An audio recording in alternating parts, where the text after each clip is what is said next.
Plastic surgery consists of many different types of surgeries and procedures that treat many different types of needs for different patients and whatnot. Cosmetic surgery is one form of that fixes people's small little imperfections that they have with themselves. And the American Board of Cosmetic Surgery says in their article that plastic surgery is intended to correct dysfunctional areas of the body and is reconstructive in nature. You can do additional training through plastic surgery if you want cosmetic surgery. So some doctors choose to get a little more training and do a little more school to specialize in cosmetic. But the basis of plastic surgery is reconstructive plastic surgery. The American Society of Plastic Surgeons says in their online article that overall procedures have risen 115%, but the types of procedures patients are choosing are rapidly changing. Plastic surgery is majorly advancing due to the culture we live in today. With Snapchat and Instagram and all these social medias, people care more about their appearance than any other time. And with more people caring about their appearance, plastic surgery will go up just due to the fact that people care more about what they look like. And plastic surgery is evolving in many different ways. And a doctor tells us in one of his articles, William P. Adams Jr., that breakthroughs are being invented all the time, like 3D imaging, non-surgical fat removal, total eye rejuvenation, and much more. And with the lower costs and the lower risks involved now, there's a swell in surgeries happening today.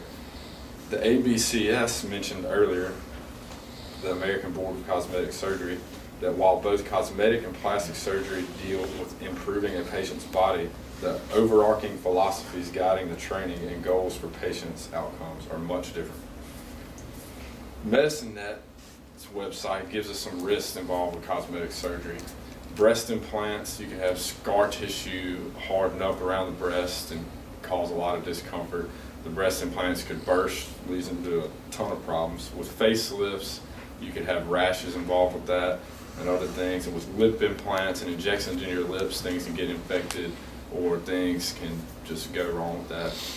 And breakthroughs that have happened in recent science has lowered the risk in cosmetic surgery and plastic surgery, therefore causing the increase.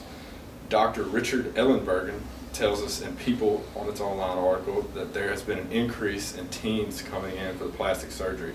And the teens are coming in because of the less risks involved with these surgeries. He also says that this is directly related to the surgery of the stars and the reality shows that these kids are watching, and that the acceptance of cosmetic procedures on social media. If you're a teen and you saw your favorite idol off TV getting cosmetic surgery, you would just resultantly feel like it was more all right for you to get that surgery. So people taking selfies and selfie era that we live in now is causing more people to care about their appearance, and these supermodels are making people feel like they're not as flawless as they want to be. Some statistics proving all these points is that in 2012, the ASPS tells us that more than 236,000 cosmetic surgeries were performed on people ages 19 and younger. And from 2000 to 2015, lifts have risen more than any other cosmetic surgery. So people need to realize that when they're getting these cosmetic surgeries, that they don't need to do it just for people's acceptance, and they need to do it for reasons that they really need, and make sure it's not just for the acceptance of others, an issue that they just have that's not their fault.